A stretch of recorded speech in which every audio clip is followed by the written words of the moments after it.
Hi everybody, this is Judy at Judy in the Kitchen. Today we're talking about dried peas. We're going to do a little comparison between whole dried peas and split dried peas. First of all, we want to talk a little bit about what they are. The dried peas are in the same family as beans and lentils, and they're usually grouped separately because their preparation is different. We also usually think of peas as being green, but there's also a yellow variety of peas as well. They're often sold as split peas, but they are yellow. So know that we have some different variations there out there on the market. So the first question to answer that I've seen out there is basically, what is a split pea? Well, split peas are a type of field pea. Now we're talking about the whole or the split because it's really the same plant. So these peas are a type of field pea, and they're grown specifically for the purpose of being dried. They are different than your green pea that you might find in the frozen food section. Green peas, those are more like a garden pea, so they do have a slightly different flavor when cooked, but the field peas are grown specifically for being dried. So a split pea is that whole pea, like these right here, with the outer skin removed, and then after they're dried, the pea itself has two basic sections and they can easily be split. So that's what your split pea is. The outer skin is removed and the inner portion is split. The whole peas are the entire pea with the skin still on it, and of course it's not split. So it's the same plant but treated in a slightly different way.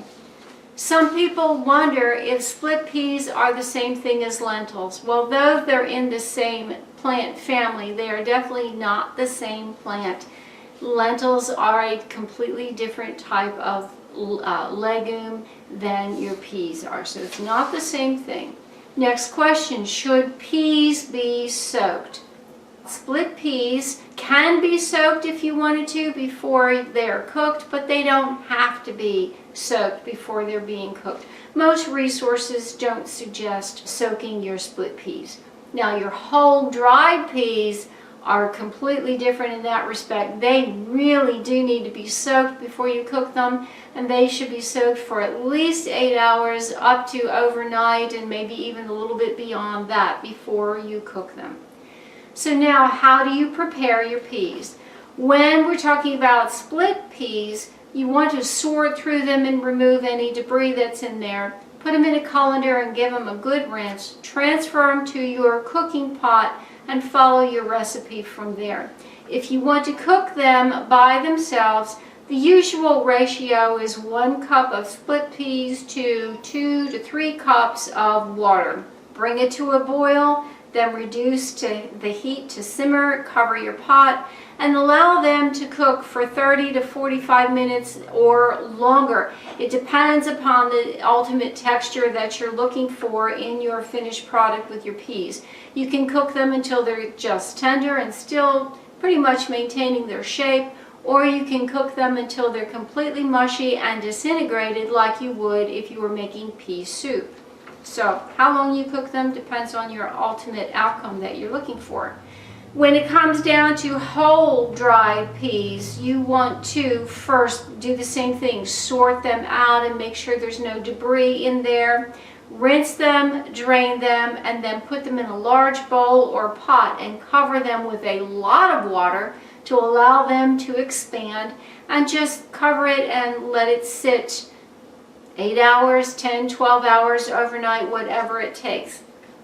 Then you want to drain that water off, put fresh water in the pot, and bring them to a boil and reduce the heat and cock the lid on the pot, and then allow them to simmer until they're tender. This can take an hour, it might even take more, depending upon how old they are. The older the peas, the longer they're going to take to cook. Some people might ask, what's this foam that forms on the top of the water when you're cooking peas? It's a white foam that forms on there. There's a lot of debate about what that foam actually is. It could just be the starch or the proteins that are in there.